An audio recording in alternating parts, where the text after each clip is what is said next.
Madame, Monsieur, bonsoir et bienvenue dans votre émission. Il est professeur d'école à la retraite, fondateur du groupe scolaire l'Académie de Ouaga. Il a été responsable d'organisations non gouvernementales au niveau national, interafricain et au niveau international. Il se présente généralement comme le fils de la plus belle commune du Burkina Faso, Sap City, la commune au chapeau labellisé. Engagé dans le développement de l'éducation à l'échelle nationale et internationale, il nous livre son parcours et ses conseils pour l'avenir de la jeunesse. Bonsoir, Monsieur Ilboudou. Oui, bonsoir. Et bienvenue à Fadima Web TV. Merci beaucoup. D'accord. Monsieur Ilboudou, avant de débuter notre émission, parlez-nous un peu de vous, de votre enfance. Qui est Monsieur Ilboudou? D'accord. Bon. Comme vous m'avez bien présenté, donc je suis André-Eugène Ilboudou, effectivement. Je suis natif de Saponné. Okay. J'ai fait presque toute mon enfance à Saponné. Ensuite, bon, je dois dire que j'ai un parcours assez sinueux, puisque je suis allé à l'école en 1963. J'ai eu mon certificat d'études en 1969. Okay. À notre époque, quand tu avais le certificat d'études, il fallait aussi avoir l'entrée en sixième pour aller dans un lycée d'État. Okay. De Saponné, il fallait venir aux Zenda ou si on était affecté ailleurs. Comme je ne faisais pas partie des plus brillants de la classe, je n'ai pas eu l'entrée en sixième. Donc, je suis resté au village avec mes parents. Je cultivais la terre avec mes parents. Ensuite, j'ai émigré en Côte d'Ivoire. J'ai fait 3 ans en Côte d'Ivoire dans les plantations de café, cacao, manioc. Oui. Et j'ai parcouru beaucoup de villes. Ensuite, je suis revenu. Et c'est après que, par la force de ce, j'ai repris mes études. Donc, voilà un petit peu mon enfance. Oui. Jusqu'à ce que, bon, je sois rentré dans l'âge adulte. Ok. Et après, justement, votre parcours scolaire, vous avez embrassé la carrière d'enseignant. Oui. Pourquoi avoir fait ce choix-là?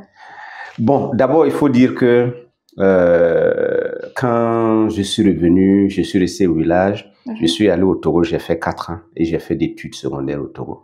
Okay. Dans un séminaire. Et quand je suis revenu, bon, je suis allé dans un séminaire où je dois avouer que la formation était bonne. Mais dans ce séminaire-là, il n'y avait pas de test ou d'examen. Vous sortiez avec une attestation de niveau. Et avec une attestation de niveau, on ne peut rien faire. Donc, je suis revenu. Et en tout cas, je pensais que j'avais un très bon niveau terminal. Sauf que je n'ai pas fait certaines matières comme les mathématiques. Donc, quand je suis revenu, je suis retourné faire une classe de 3e au lycée Saint-Joseph, qu'on appelait Laurent Gila à l'époque, lycée Saint-Joseph. Donc, j'ai fait la 3e. Et en même temps que je faisais la 3e, un ami m'a dit qu'on peut faire le test d'entrée à l'université. Donc, étant en 3e, oui, on peut faire le test à l'université. Voilà. Non, que ceux qui pensent qu'ils ont un bon niveau dans une matière donnée, l'université accepte des gens qui n'ont pas le bac, mais qui ont un bon niveau à l'université avec un certain âge, quoi. À l'époque, là, j'avais 26, 27 ans. Donc, pendant que j'étais en 3e, j'ai préparé cet examen spécial d'entrée à l'université. Donc, c'est au mois de mai que l'on a passé l'examen. Donc, j'ai été admis à l'université. Et bon, quand même, j'ai continué à passer mon brevet au mois de juin. Donc, en clair, bon, j'ai été admis à l'université avant d'avoir eu mon brevet. Donc, voici ce que j'ai fait. Donc, quand je suis allé à l'université, j'ai fait 4 ans. J'ai fait la maîtrise en lettres modernes. Et quand j'ai fini mes études nettes, il y avait des concours qui sont lancés. Donc, j'ai passé ces concours-là. Et un des concours était comme journaliste à la télévision nationale, mais à être formé sur place. Donc, on voulait 3 personnes. J'ai été retenu parmi les 3 personnes. Et pour mémoire, j'étais là avec Abdoul Diallo, celui qui a fait le sport. Et j'ai été là avec Flore Yamuro, celle qui faisait bien manger, mieux vivre. Et j'étais là. Bon, Je suis pas resté très longtemps à la télévision nationale. Je crois que j'ai fait 2 mois ou 3 mois. Et puis un jour, je suis allé dire au directeur de la télévision nationale que, bon, comme on dit, je vais demander ma route, quoi, parce que je pense que c'est pas mon milieu. Et je suis parti, et c'est là que je suis parti dans l'enseignement. D'accord. Mais si vous avez fait la 3e et à partir de la 3e, vous avez fait le test d'entrée à l'université, est-ce que ça dit que vous n'avez pas fait la seconde, première, terminale? Oui, je n'ai fait ni la seconde, ni la première, ni la terminale. Et comme quand les bacheliers parlent, moi, je me mets de côté parce que je n'ai jamais eu le bac. Je ne l'ai jamais passé, je ne l'ai jamais eu. Donc, je ne suis pas un bachelier. Mon nom n'est pas inscrit dans les livrets des bacheliers du Burkina. Donc, j'ai sauté effectivement la seconde, la première, la terminale. Et je suis allé directement à l'université. Et de l'enseignement, vous avez fondé votre propre école. Oui. Et comment s'est déroulée cette étape-là? Donc, quand j'ai commencé à enseigner, j'ai travaillé aussi pour mon village. J'ai créé une association avec d'autres amis, d'autres frères, qui s'appelait l'association Vive le Paysan, qui s'appelle l'association Vive le Paysan, puisque l'association existe encore. Donc, j'ai passé presque 30 ans de ma vie à travailler pour cette association-là à Saponé. Et bon, je dois dire que peu ou prou, on a fait de très belles choses à Saponé au nom de l'association, avec l'association. Et bon, par exemple, on a créé, Saponé était sur le plan de la région du centre, un cercle ou bien un département où il y avait beaucoup d'écoles. Parce qu'on a fait en sorte que dans chaque village, il y ait au moins une école primaire. Et donc, bon, on a travaillé sur le plan de la santé, sur l'éducation, sur la promotion de la femme, etc., etc. Et bon, en 1990, on a décidé de fonder un lycée qui s'appelle le lycée privé Vive le Paysan. Et on l'a construit avec un internat. Et bon, maintenant l'internat n'existe plus, mais le lycée en tant que tel existe. Donc c'est la première école que j'ai participé à fonder en 1992. Elle a été ouverte en 1992. Donc j'ai travaillé pour ce lycée-là en tant que président du conseil d'administration pendant longtemps. De 1992 jusqu'en 2002, donc 10 ans, j'ai travaillé pour ce lycée-là à Saponé. Et c'est en 2002 que j'ai créé le groupe scolaire l'Académie de Ouagadougou, qui se trouve à Ouagadougou, à Karpala, et qui contient plusieurs ordres d'enseignement. Et comment c'était le début de la création? Parce que créer une école, à l'époque, c'était pas facile. Non, bon, écoutez, c'est vrai. Surtout que si vous travaillez sans accompagnement, vous n'avez pas de crédit, vous n'avez pas d'accompagnement. Écoutez, je dois dire que j'ai commencé avec une classe. J'ai construit, la première année, on a fait les fondations de 4 classes. On a construit une seule classe et on a commencé avec cette classe. Et c'est au fur et à mesure que l'on a construit les autres classes. Bon, aujourd'hui, je dois dire que peut-être que, en tout cas, ceux qui connaissent l'Académie de Ouagadougou à Karpala, on peut dire que c'est un établissement qui a, vous me prêterez le terme, qui a de la gueule. En tout cas, et puis, Dieu faisant bien les choses, on est allé, j'ai commencé avec le secondaire, mais après j'ai ouvert le primaire. Ensuite, on a ouvert la maternelle, le préscolaire. Et aujourd'hui, on a ouvert l'Institut supérieur, l'Humaine. Et en tant qu'enseignant, comment est-ce que vous percevez l'évolution du système éducatif de nos jours au Burkina Faso? Bon, je peux dire, vous voyez, l'éducation, c'est là où on doit investir. Je crois qu'avec ce que l'on a, on peut faire en sorte, et d'ailleurs, comme vous l'avez si bien dit dans ma présentation, j'ai travaillé pour plusieurs ONG internationales au niveau interafricain, africain, et puis on avait par exemple une plateforme qui est Éducation pour tous.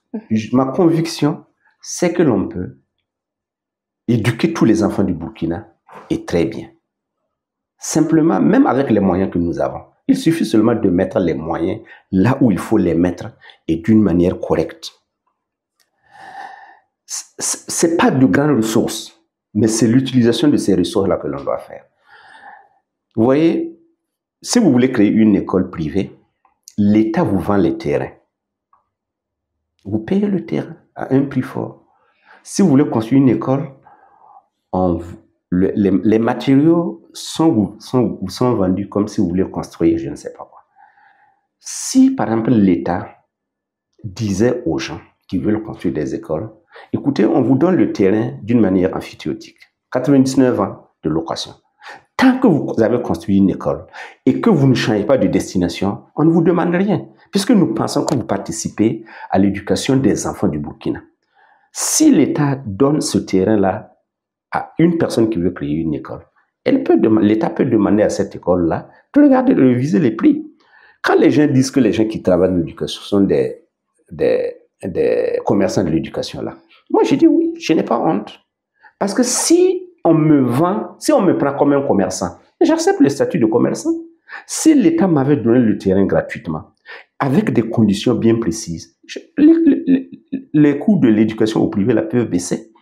Je plaide souvent pour deux choses très simples au niveau de l'éducation. Toutes les écoles qui existent au niveau de Ouagadougou et qui ont la chance, par exemple, d'avoir l'énergie, l'éducation là, on peut faire en sorte que l'énergie là soit au premier taux. Ça veut dire, vous savez comment l'électricité est tarifée à Ouagadougou. L'eau, comment il est tarifé.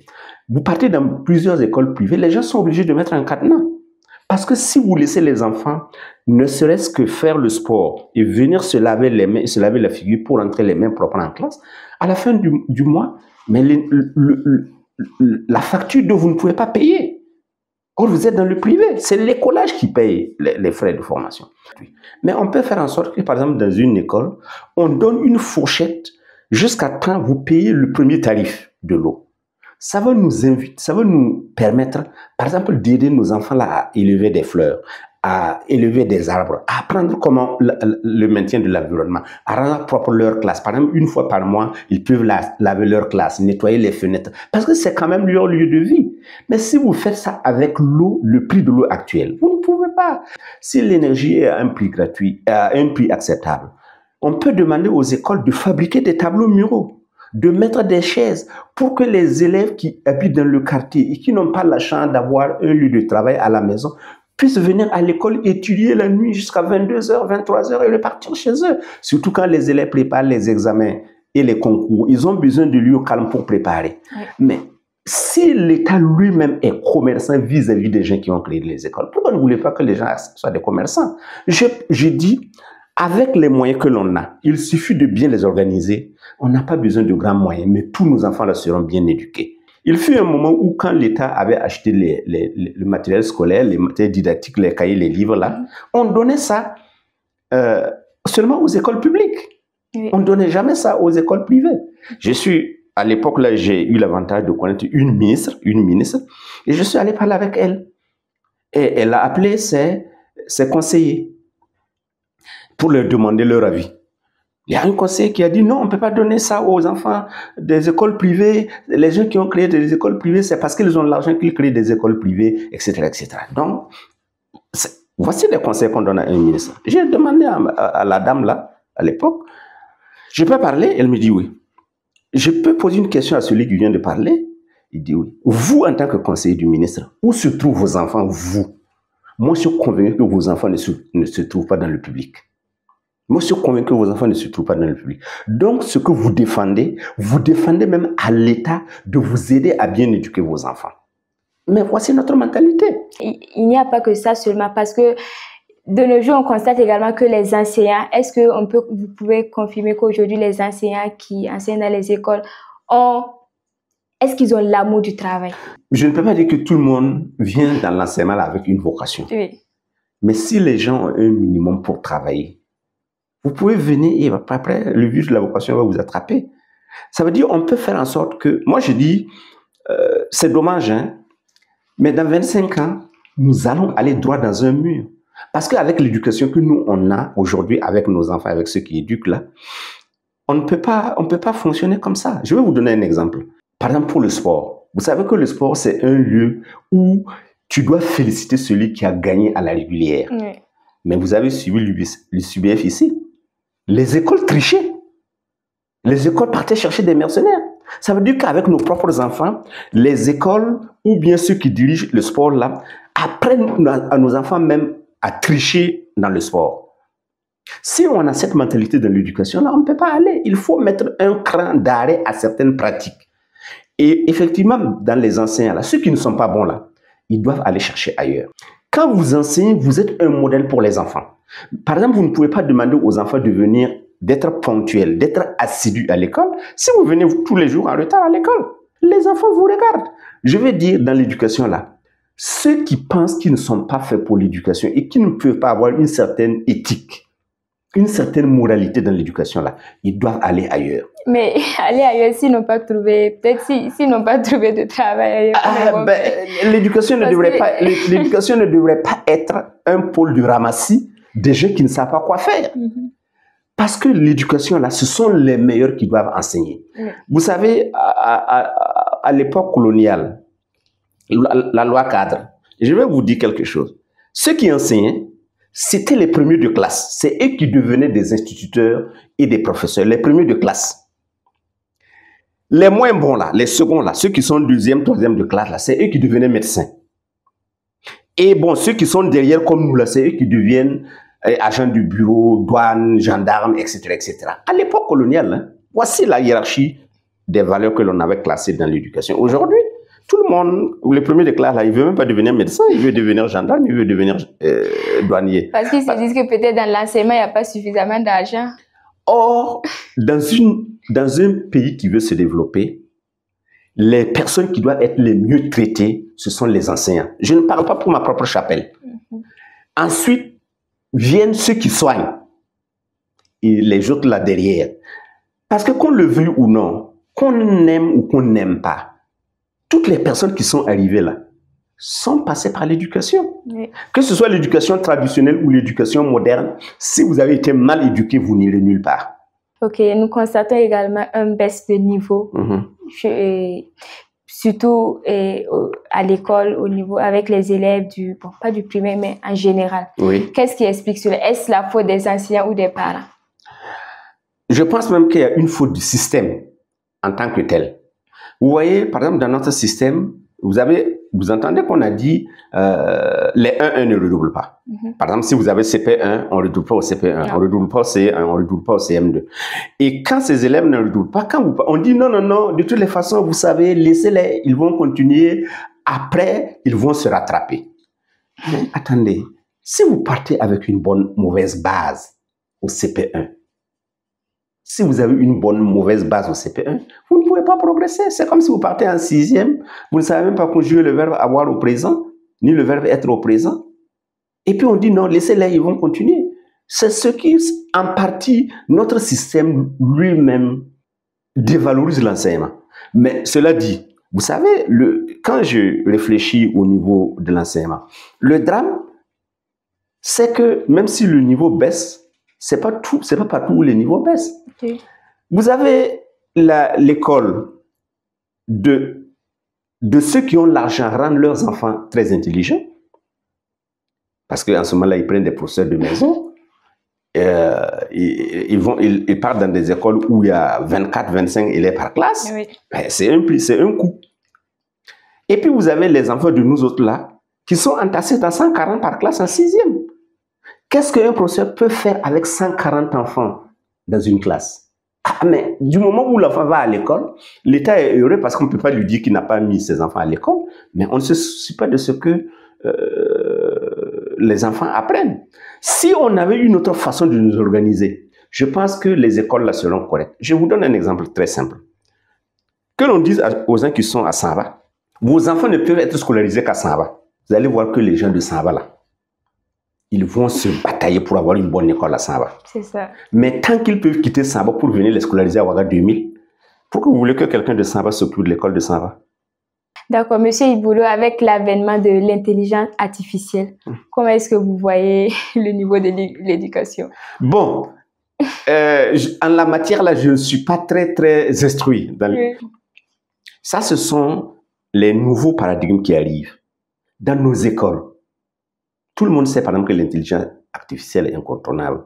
Est-ce qu'on a un cours d'intelligence artificielle dans nos écoles à partir de la 6e? On aurait pu, dans nos programmes-là, insérer ne serait-ce que 2 heures, 3 heures par semaine pour enseigner l'intelligence artificielle à nos enfants. Pour dire, voici ce que vous pouvez utiliser comme bien, voici les dérives possibles que vous avez, et ne pas laisser nos enfants là comme ça. Nous autres, même en tant qu'enseignants, on essaie de faire des efforts, mais on ne connaît pas. C'est pourquoi j'ai dit qu'on va faire un séminaire. Mais normalement, les nouveaux chapitres comme ça doivent être intégrés systématiquement dans notre éducation et faire en sorte que tout le monde puisse enseigner. Parce qu'aujourd'hui, la seule chose que l'on fait, c'est de dire à nos enfants de ne pas venir à l'école avec un téléphone pour ne pas être perturbés. Peut-être que si on enseignait bien l'utilisation du téléphone, le téléphone peut être un achievement pour l'apprentissage. Mais encore faut-il que ceux qui doivent apprendre ça le sachent, que l'on mette ça à tout le monde à niveau, pour peut-être aider même nos enfants à l'utilisation. J'ai parlé avec un expert de l'intelligence artificielle, voilà ce qu'il m'a dit. Avec l'intelligence artificielle, aujourd'hui, nous sommes à une bougie fumante. C'est comme si vous étiez devant une bougie qui fume. Elle n'est même pas encore éclairée, ne parlons pas des lampadaires qui vont arriver. Donc, les personnes qui connaissent mieux, qui vont mieux intégrer l'intelligence artificielle dans leur vie de tous les jours, là, vont mieux s'en sortir. Or, nous autres, là, bon, on est avec la bougie fumante et puis on pense que c'est ça qui va nous sauver. D'accord, Monsieur Iboulou, le 9 septembre dernier, nous avons assisté à la sortie des immergés patriotiques. Oui. À cela s'ajoute le camp vacances face au Merbo. Comment vous percevez ces initiatives-là? Non. Écoutez, tout ce qui peut rentrer dans l'éducation de nos enfants, moi je suis d'accord. Tout ce qui peut faire. D'ailleurs, à un moment donné, même j'avais voulu recréer à Sapone ce qu'on appelle le Kyoro, où nos enfants vont venir et puis ils vont être immergés, ils vont être reçus par les gens qui ont fait le Kyoro, là, les anciens là, et ils vont leur inculquer une certaine valeur. Vous savez, dans les classes d'âge, il y a des valeurs que l'on vous apprend, que vous ne pouvez pas apprendre ailleurs. Par exemple, dans le Kyoro, là, par exemple, la valeur de la solidarité. C'est quelque chose qui est très fort et que vous apprenez ensemble. La valeur de la rectitude, être droit, ne pas faire des choses incorrectes, c'est quelque chose que l'on apprend dans le Kyoro. Donc, des valeurs,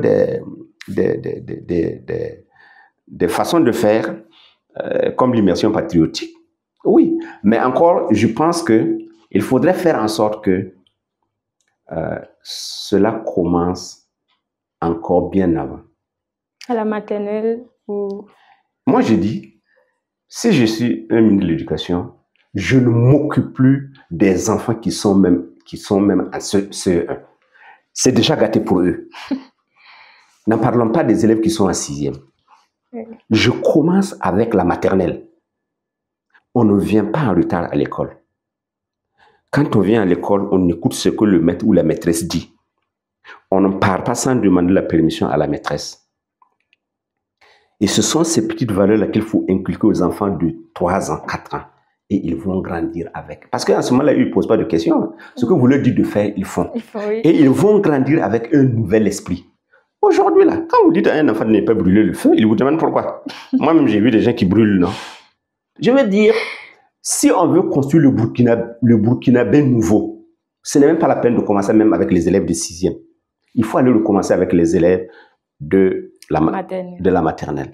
Il faut commencer dès la base et leur inculquer une certaine valeur, certaines valeurs aux enfants. Ils vont grandir avec et vous allez avoir un Burkinabé nouveau. Mais tout ce que l'on fait là, moi je pense que c'est de la poudre de perlimpinpin.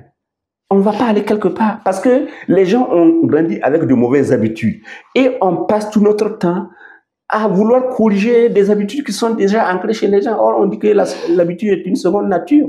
Il faut faire en sorte que les gens n'aient pas ces mauvaises habitudes-là pour commencer. D'accord. Quel conseil avez-vous à donner à ces nouveaux bacheliers pour une bonne réussite universitaire? Bon, quand on me demande de parler avec des élèves qui vont avoir leur bac, moi, je pense qu'à partir de la première année du bac, là, aller à l'université là, doit être un choix conscient. Parce que vous savez que dans 2 ans, 3 ans, 4 ans, voilà ce que je vais être. Je ne peux pas aller à l'université parce qu'une machine m'a classé. Aujourd'hui, on met le nom des élèves là dans les machines et puis on tire au sort et puis on vous oriente. Et vous partez, vous êtes orienté là-bas. Si on vous oriente en géographie, est-ce que vous êtes sûr que vous voulez enseigner la géographie? Si on vous oriente en médecine, est-ce que vous êtes sûr que vous voulez être médecin? Est-ce que vous n'avez pas peur du sang? Est-ce que vous n'avez pas peur de la mort? Parce que si vous êtes émotif ou émotive et on vous a fait en sciences de la santé, mais vous allez voir des gens qui vont mourir entre vos bras et vous allez être obligé de les mettre de côté puis de continuer à soigner d'autres personnes. Le choix de l'université ne peut pas être fait au hasard. Il faut savoir qu'est-ce que vous voulez faire dans la vie et choisir une université en conséquence. Et si vous choisissez cette université-là, il faut demander qu'est-ce que cette université-là vous offre comme capacité de formation.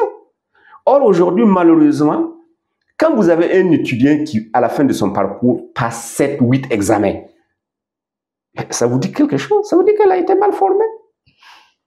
Est-ce que vous pouvez être formé, être médecin, vous voulez être médecin et aller passer le concours de la gendarmerie? Mais si vous avez été mal orienté, vous allez taper à toutes les portes parce qu'en ce moment-là, vous cherchez seulement un métier, quoi faire. Monsieur Igboulou, c'est la fin de la première partie de notre échange. Bon, je ne sais pas si vous avez un autre mot à dire avant la clôture. Non, bon, maintenant, ça va être bientôt la rentrée. Je souhaite bonne chance à tous nos élèves qui vont reprendre le chemin de l'école. D'accord, nous rappelons que vous êtes professeur à la retraite, aussi fondateur du groupe scolaire l'Académie de Ouagadougou.